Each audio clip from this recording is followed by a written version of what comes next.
में आपसे हम श्री शिवाय नमस्तुभ्यम मंत्र का जाप करवाते हैं, बारंबार मंत्र बुलवाते हैं। क्यों?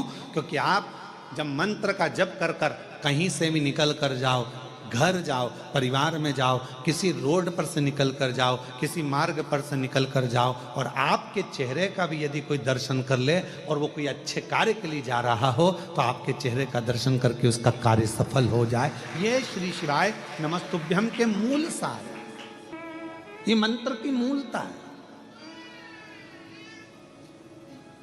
एक श्री शिवाय नमस्तुभ्यम मंत्र। तो यहाँ आद्य शक्ति दुर्गा भवानी वो कहते हैं ना कि आप व्यस्त हो तो समझ लो कि सबसे ज्यादा मस्त हो।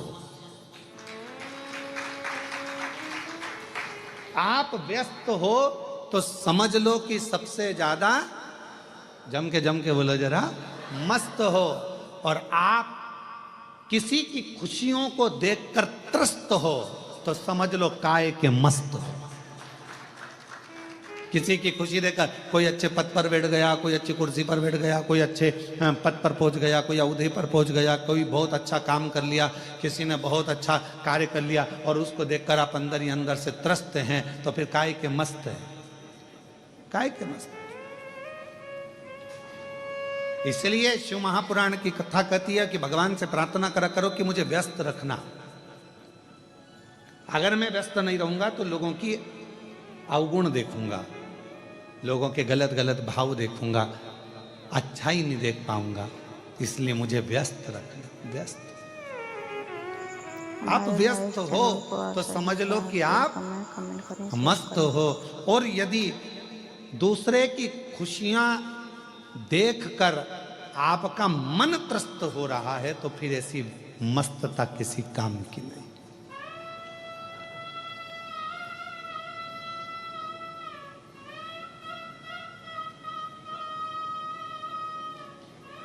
ऐसी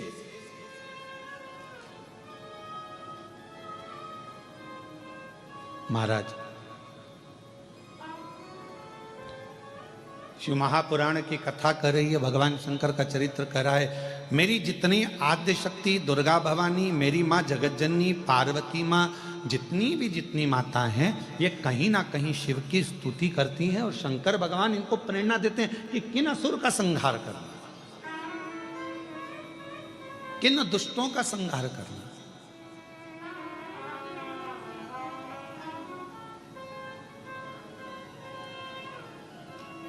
गंगा अवतरण की कथा सुनी आप लोगों ने?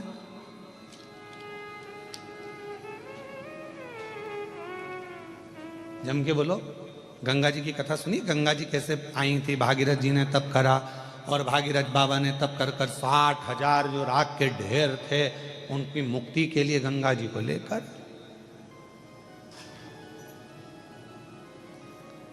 गंगा मैया पृथ्वी पर है।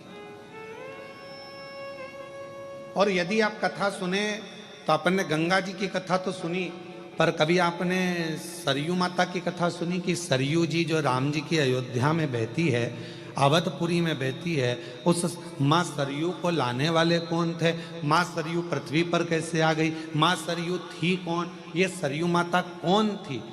कहाँ रहती थी? कैसे आ गई पृथ्वी पर? कभी इसका स्मरण आपने किया?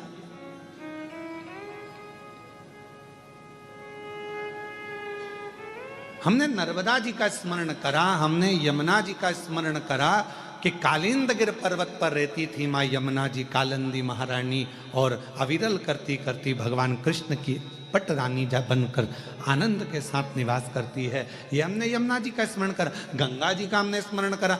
माँ सरयू जी का प्रागट्य कैसे हो गया? माँ सरयू जी कैसे आ गई पृथ्वी पर? लाने वाले माँ सरयू जी को कौन थे? कैसे माँ सरयू पृथ्वी पर आ गई? अवधपुरी में माँ सरयू जी को इतना आनंद से पूजा जाता है, स्मरण किया जाता है, स्नान किया जाता है। माँ सरयू इस अवध में कैसे पहुंच गई? माँ सरयू इस भूमंडल पर, पृथ्वी पर कैसे आ गई? कौन थी यह माँ सरयू? कभी हमारे मन में ये भाव आया?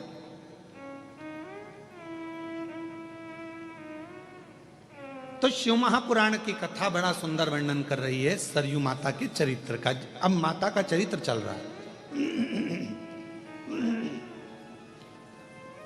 माँ आद्य शक्ति, माँ दुर्गा, माँ भवानी, माँ जगदम्बा माँ सती, माँ उमा, इनके चरित्र के बीच में ही हम माँ सरयू का चरित्र स्मरण करें। जैसे आपसे कोई पूछे तो आप कह सकते हो कि हमने माँ सरयू जी के प्रगट की कथा श्रवण करी है, माँ सरयू के पृथ्वी पर आने की कथा श्रवण करी। कौन है ये भगवान नारायण के, भगवान विष्णु की मानस पुत्री है सरयू। मानस पुत्री इतनी सुंदर थी,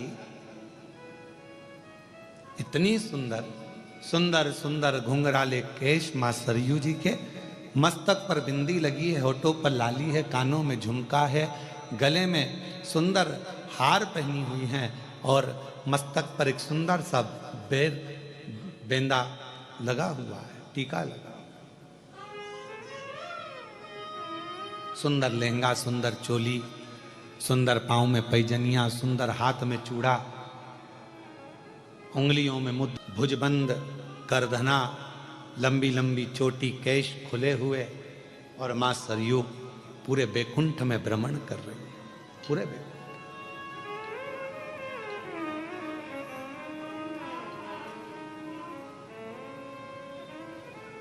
पूरे बैकुंठ में भ्रमण कर रही, और भ्रमण करती करती मां सरयू आज अविरल आनंद के साथ कभी ब्रह्मलोक चली जाती हैं, कभी बैकुंठ लोक चली जाती हैं, कभी गौलोक चली जाती हैं, कभी इंद्र के पास चली जाती हैं, कभी कहीं भगवान नारायण की मानस पुत्री है, भ्रमण करती रहती है।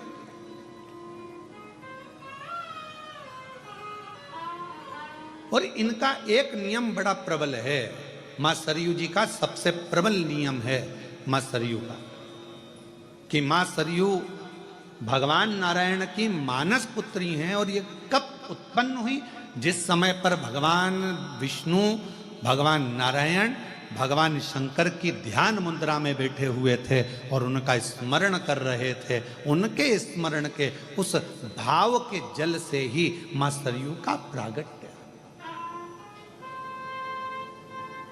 भगवान नारायण की मानस पुत्री मन से प्रकट हुई है, भ्रमण कर रही हैं। स्कंद पुराण का ये चरित्र वर्णन करता है, मां सरयू जी कभी ब्रह्मलोक जाती हैं, कभी भगवान बैकुंठ लोक में भ्रमण करती हैं, कभी गौलोक में भ्रमण करती हैं, सुंदर आनंद के साथ में मंत्र जाप करती जाती हैं, शिव नाम नारायण नाम करती जाती है।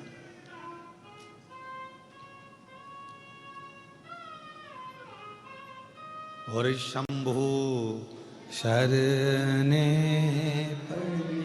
मांगू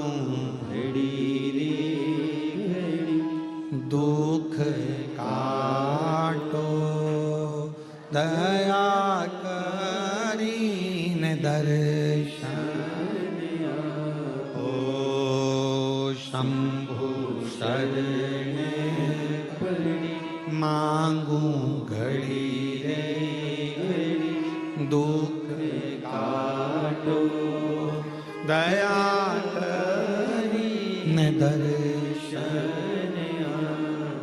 मां भ्रमण कर रही है बैकुंठ में, मां भ्रमण कर रही है ब्रह्मलोक में, मां सरयू भ्रमण कर रही है गौलोक धाम में। वशिष्ठ बाबा ने देखा कि भूमंडल पर जीव पाप से ग्रसित हो रहा है, और इस पाप से ग्रसित व्यक्ति के जीवन में यदि एक बार भी कोई ऐसे स्वरूप का दर्शन हो जाए कि जिसके दर्शन करते से ही जीवन के सारे पाप नष्ट हो जाएं, तो वो कौन हो सकती है? अब वशिष्ठ बाबा ने तप किया, और वशिष्ठ ऋषि ने तप कर कर, वशिष्ठ बाबा जब तप करने लगे, ब्रह्म ऋषि वशिष्ठ जी जब तप करते हैं, और तप करते करते उनके ध्यान में आया कि एक है भगवान नारायण की पुत्री, मानस पुत्री सरयू, जिसका केवल स्वरूप का भी अगर कोई दर्शन कर लेगा तो उसके पाप संचित समाप्त हो जाएंगे। ऐसी सरयू को जाना, सरयू को शायद इस प्रसंग को आस्था चैनल पर और शायद सोशल मीडिया पर पहली बार कोई इस चरित्र का स्मरण कर रहे होंगे, मां सरयू के प्रागट्य का, मां सरयू के पृथ्वी पर आने का।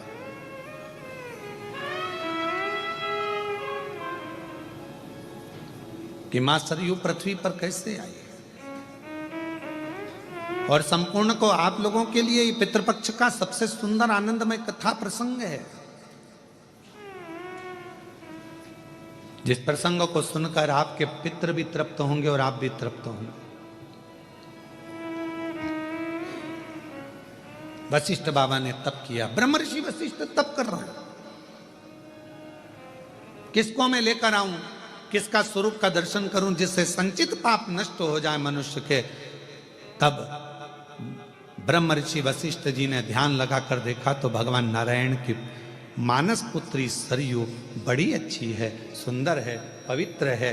अगर ये भूमंडल पर आ जाए, पृथ्वी पर आ जाए, तो इसके केवल दर्शन मात्र से जीव के पाप नष्ट हो जाएंगे। सरयू जी को लेने के लिए सबसे पहले पहुंचे ब्रह्मलोक। ब्रह्मलोक में मां सरयू जी नहीं थी। फिर पहुंच गए इंद्रलोक। इंद्रलोक में मां सरयू जी नहीं थी।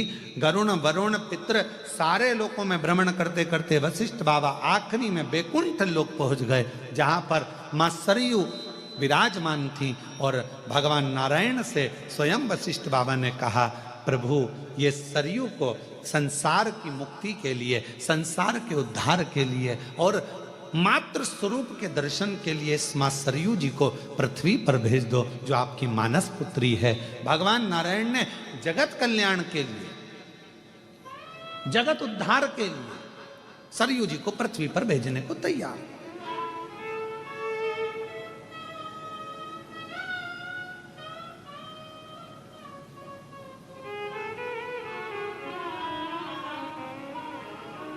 अब कई लोगों के मन में एक प्रश्न आता है, गुरुजी इस प्रसंग का शिव पुराण से कौन सा संबंध है?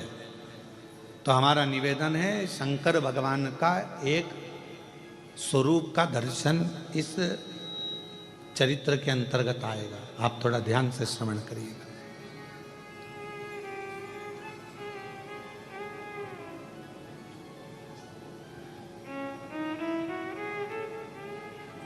सरयू जी को दे दीजिए, ठीक है, ले जाओ। एक सड़क, एक शिक्षक, ये दोनों जहां हैं वहीं रहते हैं, पर इनके पास आने वाले को ये मंजिल तक पहुंचाते रहते हैं।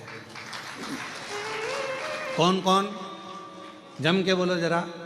सड़क और शिक्षक। शिक्षक वही नौकरी कर रहा है, स्कूल में पढ़ा रहा है, उसको वही तनख्वाह मिल रही है, 25,000, 50,000, 30,000, 20,000 जो उसको मिलती है, उससे हमें कोई मतलब नहीं। पर शिक्षक वही है। शिक्षक वही पहनावा पहन रहा है, वही पैंट, वही शर्ट, वही साधारण सा जीवन जी रहा है। और शिक्षक वही है, वही 25, 30, 10, 20,000 रुपये महीना कमा रहा है, 40, 50,000 रुपये महीना कमा रहा है। पर वो शिक्षक के पास जो जाता है, शिक्षक वहीं रहता है, पर शिक्षक अपनी शिक्षा के माध्यम से अपने शिष्य को कहीं कलेक्टर, कहीं एसपी, कहीं डीएसपी, कहीं कमिश्नर बना देता है। वो वही है, पर उसके जो शिष्य हैं वो उच्च पद पर पहुंच जाते हैं, उनको उनकी मंजिल मिल जाती है। सड़क का काम भी यही है, रोड का काम भी यही है। सड़क क्या करती है? सड़क वहीं पर है। सड़क कहीं कहीं क्या है? बैरुल की सड़क बैरुल में है, अमरावती की अमरावती में है। सड़क कहीं कहीं क्या, पर उस सड़क पर अभी वो हमारा वो हितेश कह रहा था, कौन सा एक्सप्रेस बना है नारखेड़े जी? हाँ, समृद्धि एक्सप्रेस बना। तो वो बोल रहे थे, हितेश कहने लगे, गुरुजी एक समृद्धि एक्सप्रेस बना है। तो मैंने कहा कहाँ है? तो कहा वो नागपुर से ऐसा गया मुंबई के लिए और बहुत अच्छा बना है। हमने कहा रोड गई क्या?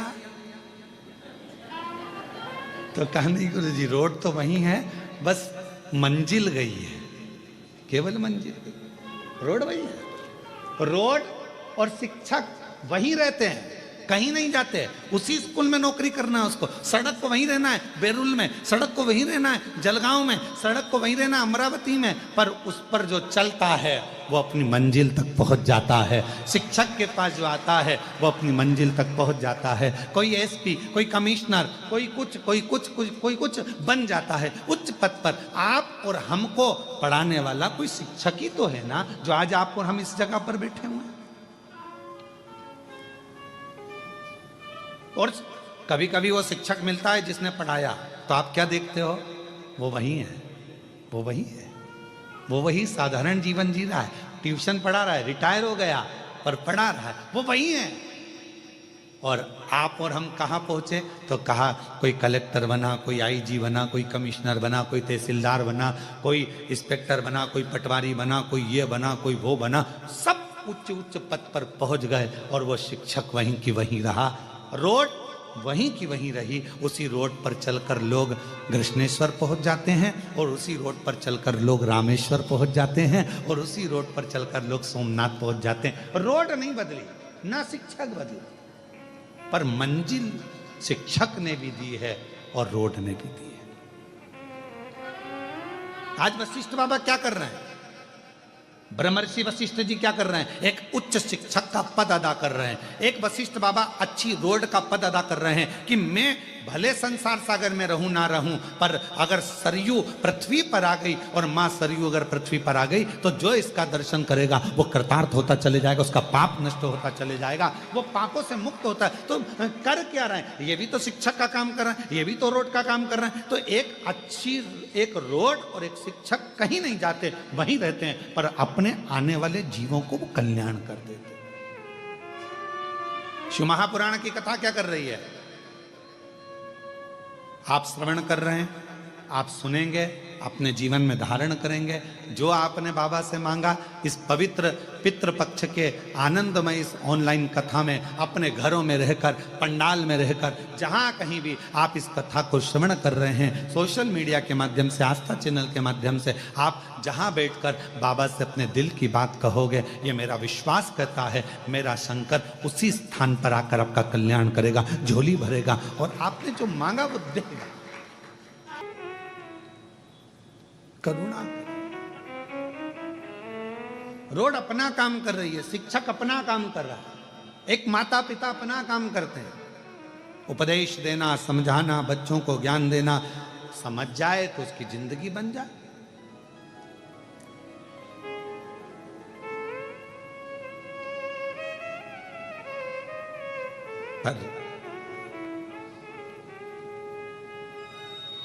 एक होता है माली और एक होता है पुजारी। कौन कौन?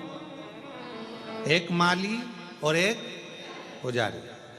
सही निर्णय देना रे हो बेलूर वालों, उत्तर बिल्कुल सही देना हो, सोच समझ के देना, अच्छे से देना। बाहर वाले भी जरा ध्यान लगाना है। तुम ये मत सोचना कि मैं तुमको देख नहीं रहा हूं, ध्यान में। उत्तर सही देना। एक माली है और एक पुजारी है। माली का काम क्या है? पौधा लगाना, जल डालना, खाद डालना और उसमें अच्छे अच्छे फूल उत्पन्न करना, ठीक है। पुजारी का काम क्या है? फूल लाना, तोड़कर भगवान की माला बनाना, श्रृंगार बनाना, भगवान को पूजन करना, श्रृंगारित करना, ठीक है। अब उस फूल का सबसे ज्यादा पुण्य माली को मिलेगा कि पुजारी को मिलेगा? है माली को। बहुत बढ़िया, नजर उतर वाले ना, बिल्कुल सही बोल रहे, बिल्कुल सही बोले। किसको मिलेगा? माली को। क्यों? क्योंकि माली ने उस फूल को अपने पुत्र की तरह रखा है। पहले बच्चा की तरह पहले पौधा लगाया, पौधा लगाकर उसको धीरे धीरे बड़ा करा और धीरे धीरे बड़ा करने के बाद में वो जो फूल है उसको संजोया, संजोने के बाद उसको फिर वो लेकर चला। वो एक गाने की लाइन याद आ गई, भौरे ने खिलाया ले गया राज, भौरे ने खिलाया फूल फूल को ले गया राज को। और कभी कभी एक प्रसंग इसके साथ में जुड़ा हुआ भी याद आता है। एक प्रसंग बड़ा सुंदर याद आता है कि एक भंवरे ने एक गोबर के कीड़े से कहा, क्या दिन भर गोबर में पड़ा रहता है, चल मेरे साथ में तुझे लेकर चलता हूँ, अच्छे अच्छे फूलों में तुझे ले जाऊंगा। गोबर का कीड़ा बोला, यार कहाँ मैं जाऊंगा, तू मुझे कहाँ लेकर जा। नहीं नहीं चल मैं तुझे घुमा के लेकर। और भंवरे ने गोबर के कीड़े को उठाया और उठाकर एक फूल में ले जाकर रख दिया। अब कैसी लगी सुगंध, अरे बहुत जोरदार, आनंद आ गया, बड़ी प्रसन्नता हो गई, खुश हो गया। अब तू फुल एंजॉय कर यहाँ पे। हो भंवरा तोड़ के चले गया, रात को फूल बंद हो गया। अब गोबर का कीड़ा उसमें फंसने गया उसी के अंदर। अब इतने में किसी ने उस फूल को तोड़ लिया, तोड़कर मंदिर में ले गया, भगवान के चरणों में उसको चढ़ा दिया। सवेरे वो फूल खिल गया, चढ़ा हुआ, उसमें से गोबर का कीड़ा निकला, वापिस उस फूल में चला गया। मंदिर में चढ़ा हुआ फूल दूसरे दिन निर्माल्य बन गया, उसको किसी ने उठाया, गंगा जल में ले जाकर विसर्जन कर दिया। भंवरा उड़ते उड़ते नाली उस गोबर के कीड़े के पास आया, कहाँ है मेरा दोस्त, कहाँ है माय बेस्ट फ्रेंड, कहाँ है? ढूंढता ढूंढता ढूंढता ढूंढता और उस गोबर के कीड़े के पास पहुंच गया। गंगा के जल में वो फूल पर था। उस कीड़े से पूछा, भाई तू कैसा महसूस कर रहा है? गोबर के कीड़े ने कहा, तेरा जैसा दोस्त अगर किसी को मिल जाए तो गोबर में से निकाल कर गंगा तक पहुंचा देता है। गोबर में से निकाल कर गंगा तक पहुंचा देता है। कोई ऐसा सदगुरु हमारी जिंदगी में भंवरे की तरह आता है, भ्रमर करता करता करता करता हम संसार के उसी गोबर में पड़े हुए हैं। काम, आसक्ति, वासना, लोभ, तृष्णा, झूठ, प्रपंच सब में फंसे हुए हैं। उसमें से एक कोई सदगुरु भंवरे के रूप में आएगा, तुम्हें निकालेगा, कहीं कथा में ले जाकर बिठा देगा, मन लगेगा, फिर धीरे से तुम्हें शिव जी के मंदिर तक पहुंचा देगा, एक लोटा जल चढ़ाने में लगा देगा। एक लोटे जल चढ़ाते चढ़ाते एक दिन तुम्हें परमात्मा की शरणागति का सुख दिला देगा। वो समझ लेना कि कोई मिला जिसने हमें परमात्मा तक भेज दिया।